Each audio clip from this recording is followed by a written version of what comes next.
Hey everybody, welcome back to the internet. I don't even remember what day it is or what's going on, so let's just read some stories. Starting with an entitled parent story called Entitled Mom Blames Me for the Laziness of Her Kids. So this happened a few years ago when I was in my last year of high school, trying to save up money for university, graduation, prom, whatever a 17-year-old girl needs. My mom had made up pretty early that you have to work if you want something, so I was working part-time at a big fast food chain and giving private lessons to other students. I'd usually take around $7.50 an hour, which isn't very little compared to what a professional makes in my area, around $20 to $30 an hour. But, well, I'm not a professional. Keep that in mind though. So I was working with two kids. They were sisters. One was around 12 years old, the cutest little girl, but super lazy.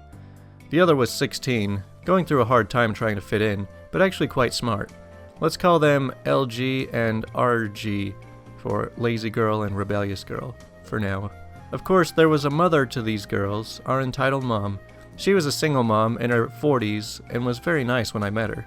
When I was first coming over to their home to negotiate to when, how often, and how much, the entitled mom told me her daughters needed a lot of lessons, so maybe we could go down with the price. I asked how much, and she suggested $5 an hour. I hesitated, but because I needed the money, I said if they booked me 10 hours a week in total, they'd go down to $6.50. We agreed, and wow, she was right. The girls were both far behind from what I expected. I really worked my butt off with them for the 2 or 3 months, made exercises for practicing, checked homework, gave them additional homework for the topics they needed to improve in, etc. The problem was that neither LG nor RG ever did the homework I gave them. They didn't practice vocabulary, didn't read anything I told them to, nothing. At first I thought it was because I was their age, at least for the older girl. But usually that isn't an issue, and I don't think it was with them either. When it came to checking their homework, they just sat there and complained about how they didn't have time to do it, or forgot, or whatever. So obviously their grades weren't improving much, and I had to talk to their mother. So the mom says, "My girl's grades aren't improving. You must be doing something wrong." I say, "Well, it is important that they also practice without me, do their homework, learn vocabulary, and so on. I can't control what they do when I'm not there. I can only explain things. They have to apply it." She says, "Maybe you just don't know what you're talking about. Maybe you're the one who needs lessons." Luckily, we had received our semi-annual records that day, and I showed her that I very well knew the topics. "I will ask the girls if they feel you teach them well." She calls them and says, "So she's saying you don't do your homework, but I know that isn't true. She isn't a good teacher, that's the problem, right?" The little girl says, "Well, she did give us homework, but I was with my friends, so..." And the older girl is just ragging on about how she doesn't want to graduate anyway. She wants to work and earn money. The mom says, "See, it's entirely your fault, and you made them so difficult to handle." I say, "They're in puberty, that's often a bit difficult." She says, "No, they're so lovely and easy, but since you have been teaching them, my poor little girls are totally confused." I say, "So you want to look for a different teacher?" She says, "No, you have to keep teaching them, but I will no longer pay you $6.50. You get $4 an hour, and you will do more hours." I say, "Sorry, I don't do the job for $4 an hour. It's a lot of preparing and checking exercises afterwards. That's not a fair price. If you want me to keep teaching them, we could talk about it, but they have to do homework I tell them to do. And I can't do more hours. I'm graduating this year and I have another job. I simply don't have the time." She says, "I don't care. You teach my children. I basically own you. And the homework you give them is completely unnecessary. They don't have to do anything like that. It is useless." I say, "If your kids don't work, no teacher in the world can make them improve." She says, "That's not true. You will. You don't have a choice." I take my bag, walk out. She keeps yelling at me for making her children behave so difficult. She kept texting me about how I ruined her children, so I blocked her. Found out a few years later that the older girl dropped out of school and the lazy girl started doing drugs and had to repeat a school year, twice. So yeah, I guess I ruined them for good. Because these entitled parents never want to take responsibility for their kids not turning out right. I just think it's annoying when these people just don't want to parent and then they blame everyone else for their kids turning out badly.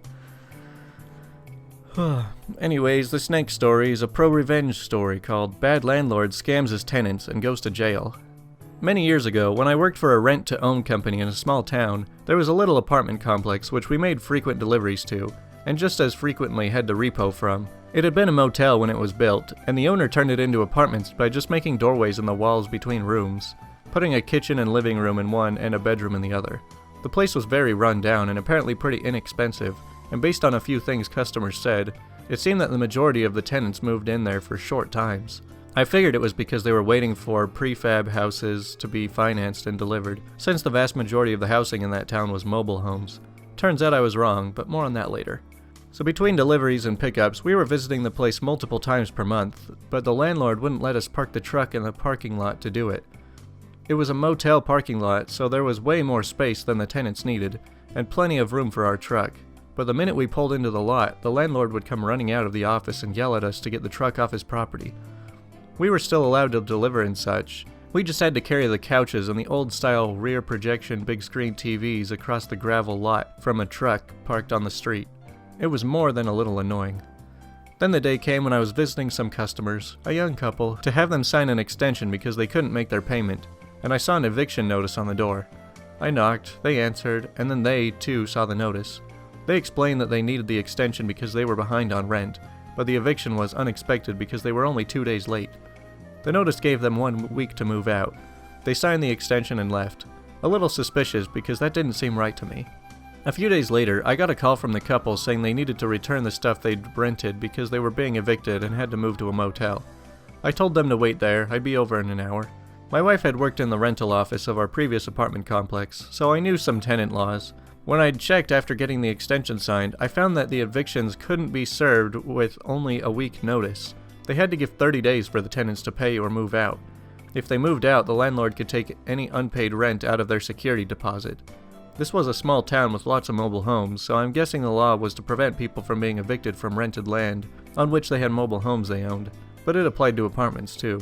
Normally I'd have considered this none of my business, but everyone in the store hated that landlord and wanted to get back at him, so I printed out the applicable rental law pages from the town's website and drove over to the apartment complex. There, I knocked on the door of every one of our customers living there, which was about half of the 20 or so apartments, and gave them a copy of the law. While doing this, I learned that the landlord had been evicting people like that for being even a day late, then keeping their deposits, citing the very law I was giving to my customers, just not a part of the 30 days leeway. He charged rent in advance. You paid for the next month at the end of each month, so people were losing their deposits over being 1 day late. On top of that, the landlord wouldn't accept late payments, even if they were before his scheduled eviction time, because he made more money by evicting people and moving someone new in, since he kept all their deposits. I told the couple that had started all this that if I were them, I wouldn't move out, and I'd contact a lawyer, or at least the city housing department, and file a complaint. They were worried because the landlord had said he'd have the sheriff's department evict them if they didn't move out in time. There were no local police, it was a small town, but I said that even if the landlord called them, I doubted they'd actually evict them if they cited the law. That was all I could do, and I hoped it'd be enough. It was. The couple came in a few weeks later to pay for their rental furniture and to thank me for all my help, telling me the landlord had just been arrested. They'd filed a complaint, and when the landlord called the sheriff to evict them, it had kicked off an investigation. I never learned what exactly the charges were, or what happened to the landlord, but the complex ended up under new ownership, and the new manager had no problem with us parking on the property for deliveries. Also, the number of our repos and deliveries were suddenly dropping because people were no longer being evicted constantly. Between that experience and other stories I've read online, I never cease to be baffled and annoyed that people don't know their rights as tenants. Check your laws, don't take landlords' words for anything, and stand up for yourself. Dang, that's pretty cool. I mean, that landlord is one scumbag if he's just profiting off of evicting people and stealing all their deposits. But like we've learned in lots of these stories, when you screw people over, it can come back to bite you. This next story is from Tales from Retail, called You Give $5 to Charity, You Get $5 Off. Why is that so hard? So I worked at a retail store a few years ago, and we had a special sale where customers donated to charity and got a 20% coupon for the whole day. Now the point of the sale was to give money to local charities. 100% of the money donated went to charity. It was a $5 minimum, and the customers received $5 off their first purchase, plus a 20% coupon to use all day on anything in the store. So basically the customer is not out any money. They don't lose money by donating. So in walks this Karen. She comes up to my register and wants to purchase a dress and get the charity coupon. I say, okay, I will just add the $5 donation and you will get that $5 taken off the price, and then I can apply the 20% to your total. She says, no, I don't want to spend $5, I just want the 20%. He says, oh, you can only get the 20% when you donate $5 to charity, but you get the $5 off your purchase as well as the 20%. She says, I don't want to give the money to charity. I say, well, that's the whole point of the sale. She says, well, that's $5 I could spend on myself. I say, you aren't losing $5, you get the $5 off the dress plus 20%. You get both discounts. She's like, just give me the 20%. I say, I can't do that unless you donate. She says, this is ridiculous. I say, yeah, it is. So Karen refuses to donate, so I sell the dress to her for regular price and she goes on her stupid way.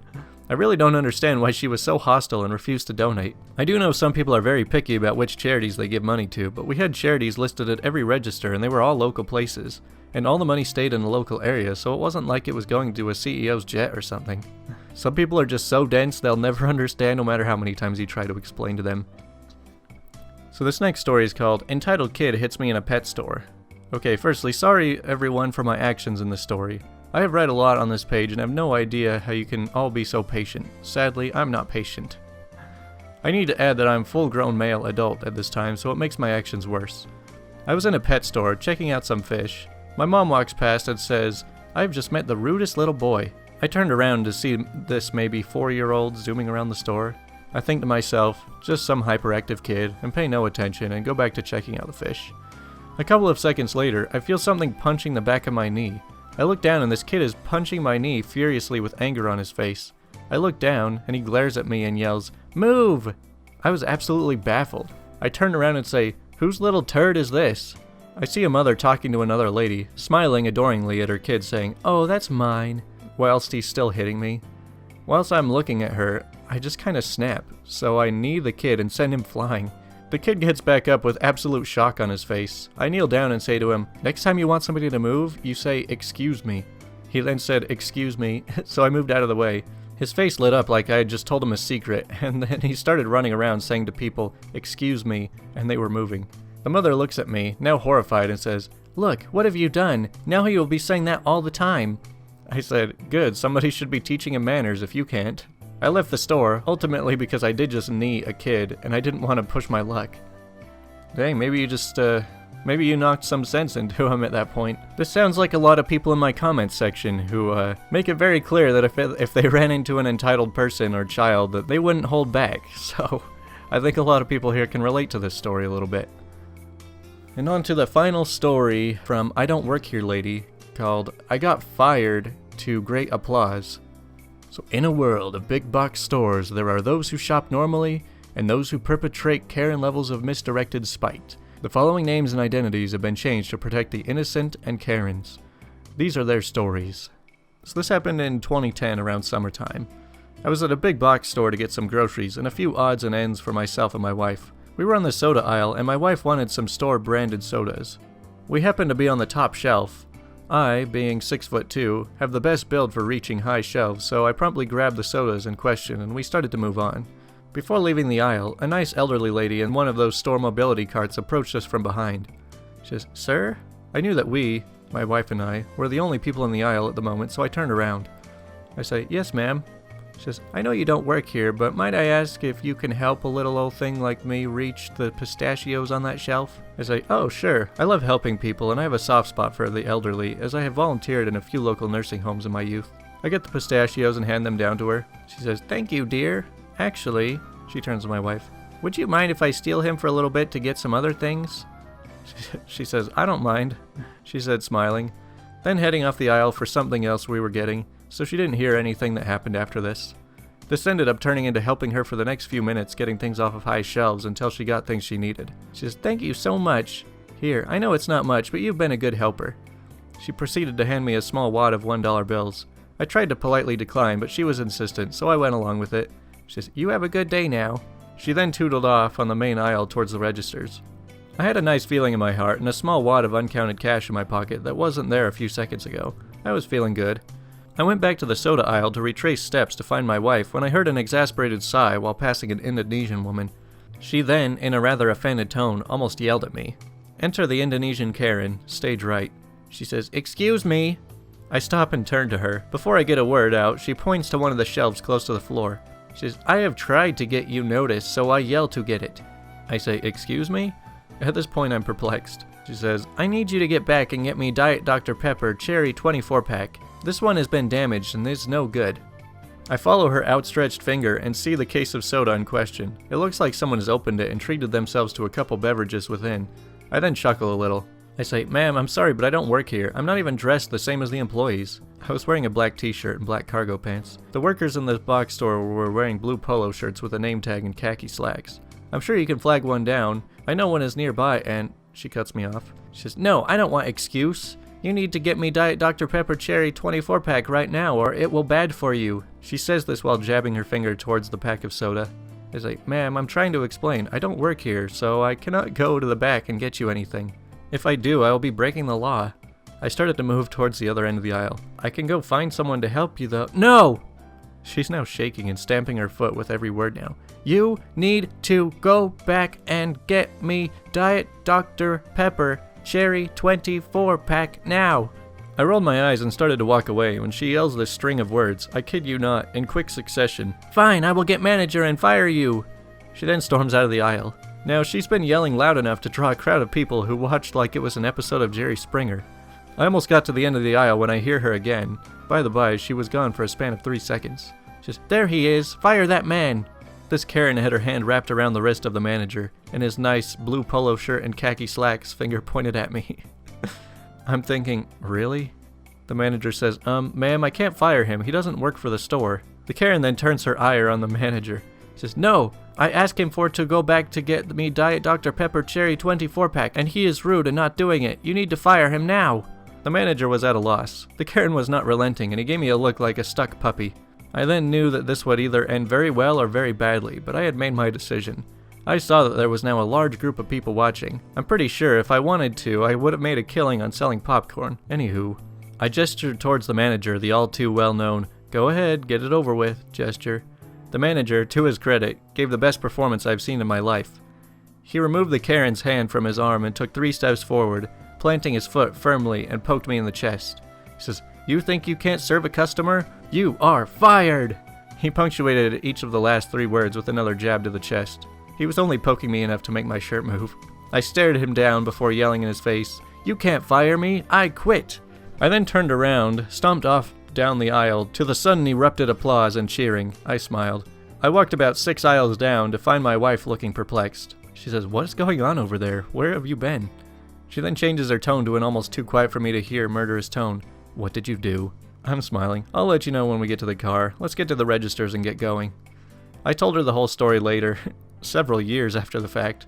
I became friends with that manager before he got promoted and moved to a different store. And the Indonesian Karen is probably still a Karen, making random shoppers' time at big box stores hell when she wants soda. See, the story is really fun until you get to the point where it says everybody clapped. That's when it just turns into a meme. But in all honesty, I really hope this story is true, because that was a lot of fun. But I mean, just imagine if the internet was real. Anyways, that's all for today's stories. Let me know what you guys think about these, and look out for my question of the day later tonight. So thanks for watching. I'll talk to you guys later.